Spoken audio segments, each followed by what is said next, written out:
Naturutse kure ariko n'ibyishimo kuba ndi kumwe nawe hano nkabasha kuganira gato ku mupira w'amaguru tukawuganiraho kuko nibyo abantu baba bashaka buri gihe kubyibonera byinshi bijyanye n'umupira w'amaguru kurusha ibyo nakwita ko bidafite icyo bimaze.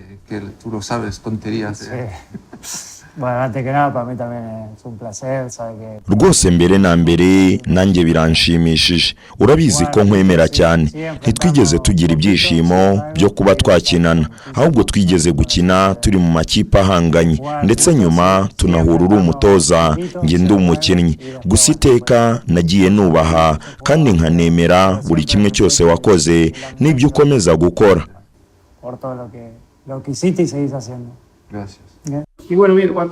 Mu bwana bwanyu ni kimwe abamwibuka kuri nimero 10 ni iki nimero 10 yabaga isobanuye mbere?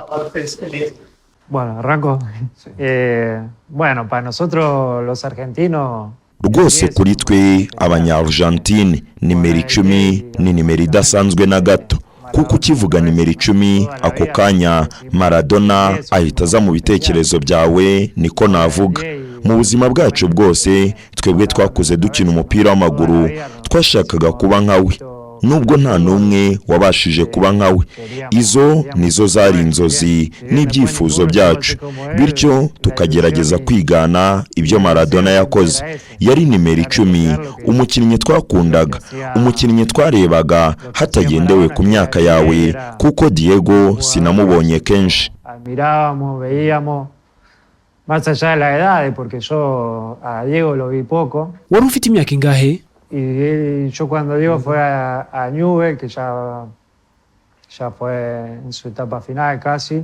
Ubwo Diego yajyaga muri Newell's ari naho hanyuma yakinnye nari mfite imyaka 6 cyangwa 7 simbyibuka neza ni nako byagenze mu gikombe cy'isi cyo muri 94 nari muto sinibukamo byinshi gusa nyuma nagiye ndeba amashusho mu by'ukuri nkurikije rero ibintu byose Diego asobanuye kuri twe nubwo nge ntamubonye cyane namubonye gake cyane gusa hari n'abantu batigeze bamubona kina ni umuntu twigiraho twakuze tureberaho. También hay gente que no lo ve jugar nunca nuestro referente nuestro ídolo nuestro Y además es impresionante eso ibyo biratangaje icyubahiro mugirira Diego nkuko yabivugaga ni ku isi hose si ku banya-Argentine gusa ni ukubera ko Maradona yari umuntu buri wese yigiraho ku isi yose.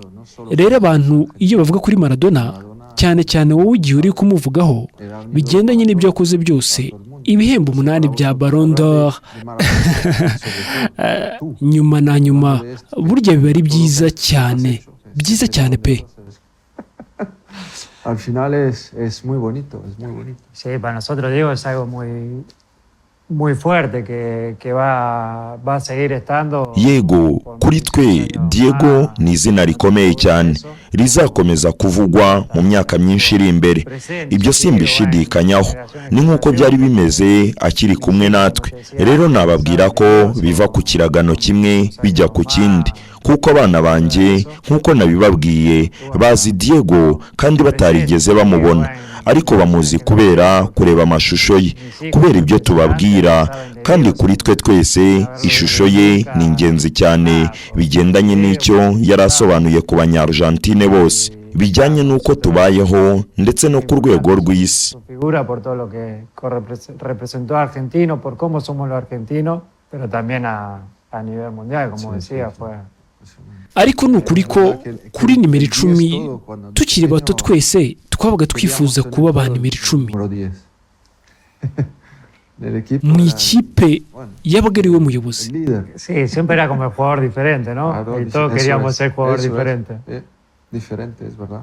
Todos no creíamos el jugador diferente, por más que twese twizeraga ko twaba wa mukinnyi utandukanye nubwo atari ko byari bimeze twese twabaga twifuza kwambara nimero 10 cyane cyane kuva tukiri bato cyane. Uyu munsi sinzi neza niba ari gutyo bikimeze. Hoy no sé si es tanto. ¿Cómo? Hoy no sé si es tanto el No, número es de- verdad. Es lo que hablamos con la gente. oya ni ukuri Hoy en día ibyo ni byo es twagiye no tuganiraho tan n'abantu importante como uyu antes. munsi nimero 10 ntikiri ingenzi nk'uko yahoze nk'uko babivugaga ukuri ni uko nimero 10 kimwe n'umwanya wayo imikinire ya nimero 10 byavuyeho El sitio, Se perdió la mucho, posición. claro, sí. Se pierde. nukina 4-3-3 4-4-2 nimero 10 irabura sibyo Es como si En la posición que tenía antes que reflejaba yego que era ntabwo ikibaho rwose ntikigira umwanya yahoze ifite werekanaga ko ari we muyobozi umukinnyi ukina hagati umukinnyi uhuza umukino nk'uko twajyaga tubyita punta, el enganche, como lo llamábamos nosotros. eso es. Ahora hay muchos equipos que juegan 4-3-3. uyu munsi hari amakipe menshi akina 4-3-3 aho haba hari abakinnyi benshi bakina binjira kurusha nimero 10 yewe ntinaboneka no muri 4-4-2 ni ukuri ko ba nimero 10 basigaye ari bake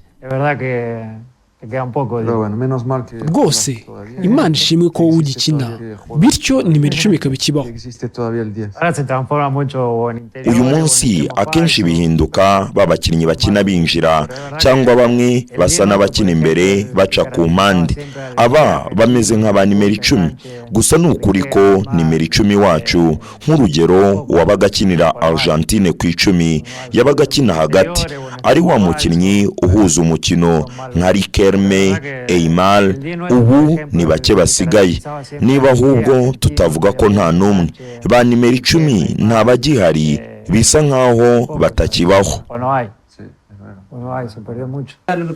mukiri abana ni abahe ba nimero 10 mwakundaga abo mwakuze mureberaho duhere kuri wowe Zizou Y a mí ku bwanjye kuko yakinnye muri Marseille ni Enzo Francescoli Era Enzo Francescoli. Ah, es verdad. escuché. ibyo nibyo nari narabyumviseho kenshi kuva mbere n'umwe mu bana bawe waramumwitiriye Uno de tus hijos se Es- llama. sí, Enzo se llama por Enzo. Sí. Porque yego él estaba iri zina en- naryise umwana wanjye kubera uyu Enzo yakinaga muri Marseille mfite imyaka 13 mbere y'uko njya muri Cannes aho natangira ibyo gukina we rero yakinaga muri Marseille ubwo namubonaga ndavuga nti ndashaka rwose kuba nka we Cuando lo vi, digo, yo quiero ser esto. Porque, ¿sabes? Era muy kuko elegante, muy- yari umuhanga cyane cyane pe uburyo yakinaga n'uburyo yatwaragamo umupira navuga ko atari ibintu wabona kenshi También, digo, esto no se ve mucho.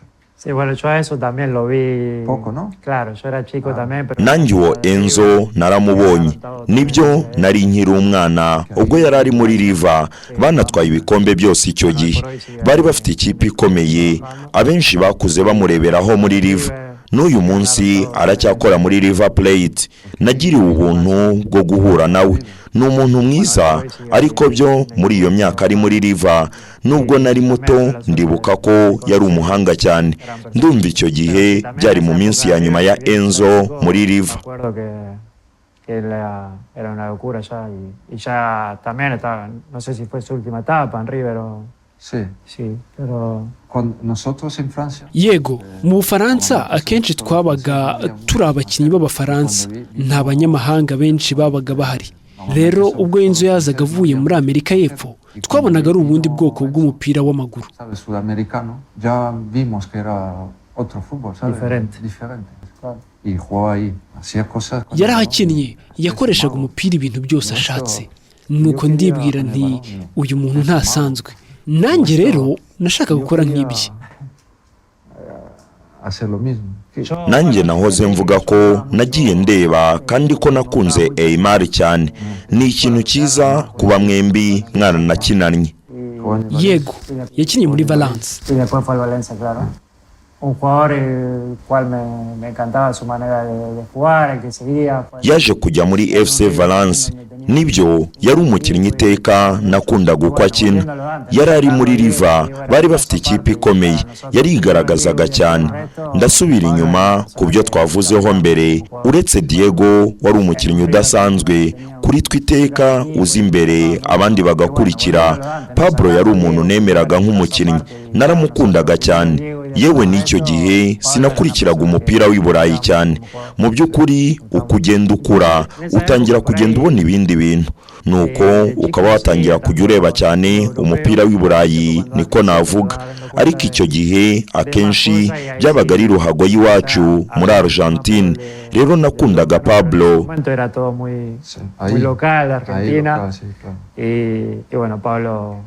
Wari ufite imyaka ingahe ubwo wajyaga muri Barcelona? Nagiyeyo mfite imyaka 13. Byari mu buhe mwaka? Muri 2001. Mwagiye muvugaho gato kuri ba nimero 10, muvuga ko mwari ba nimero 10, nuko nimero 10 yagiye ihindagurika. Ese ni ibiki byakagombye kuba biranga nimero 10?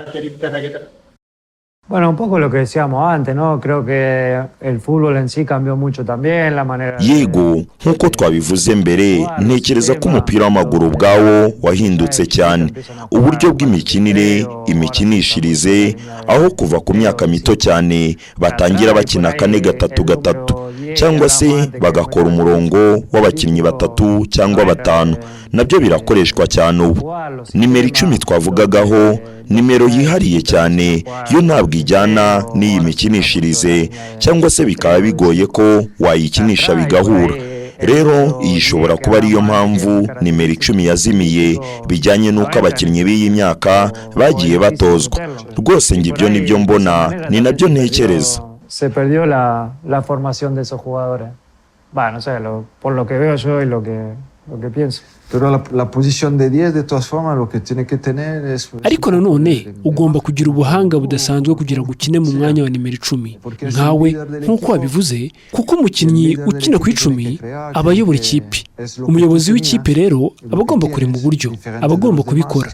Ibyo nibyo wagiye ugira kandi uracyabifite. Ibyo rero bitandukanye n'abandi bakinnyi, ubona ibintu imbere y'undi muntu wese. Nimero 10 aba agomba kubikora atyo. Natekerezagaho isegonda rimwe mbere y'abandi. Wowe rero ubaga uri imbere y'abandi ho amasegonda 3, utekereza amasegonda 3 mbere y'abandi, kandi njye byari segonda rimwe. O tú era 3 segundos antes de los demás, yo 1.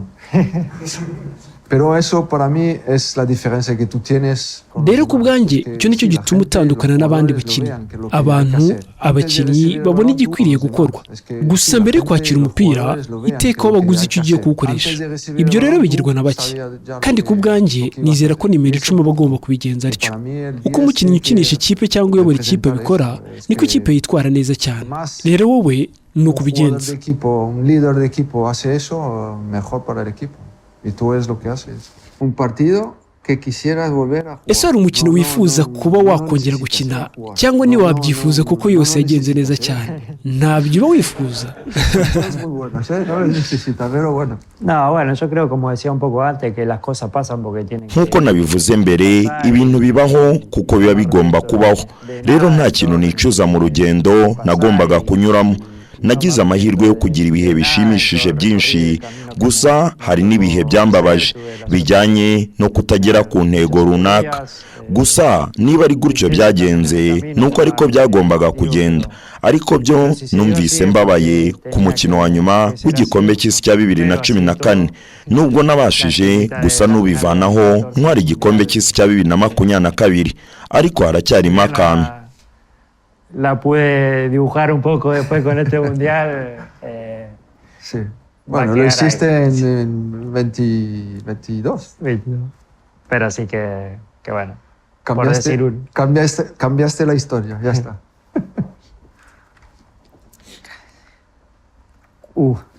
Ikibazo gikomeye ni uwuhe mukino wavuga ko ari wo mwiza cyane mu rugendo rwawe? Bueno, es lo mismo, es complicado. Nanjye nuko biragoye guhitamo umukino umwe, biragoye. Nibyo, hari umukino ubwo nari nkiri muri Juve, umukino twahuragamo na Ajax rwose muri kimwe cya kabiri cya UEFA Champions League. Twarakinnye dutsindira iturayi 4-1, n'iwabo biba 4-1. Rero ku bwanjye ntabwo ari abantu benshi bibika uwo mukino, ariko kuri njye nuko. Y bueno, para mí, porque no hay mucha gente que se acuerda de, porque bueno. Sí, yo pensé que iba a decir... El mundial. Algo mundial. Brasil, sí. Pero, vale. ese wahitamo gutsinda igitego cyangwa gutanga pasi nziza cyane? Yo puedo contestar por ti. No, me gusta las dos, pero a veces un pase... oya ndabikunda byombi, gusa rimwe na rimwe gutanga pase biba ari byiza cyane kurusha gutsinda igitego. Akenshi pase birangira ibaye nziza kurusha igitego, kandi koko rimwe na rimwe biba ari byiza cyane gutanga umupira mwiza cyane ubyara igitego kurusha igitego ubwacyo. Da gusto hacer un buen pase y gol a gol. Estamos con el 10. Un poco de magia ahí. La puerta. Porque además, sabes, una pena que no haber podido jugar contigo, lo sabes. Pero bueno, hoy para mí es el momento de darte un pase.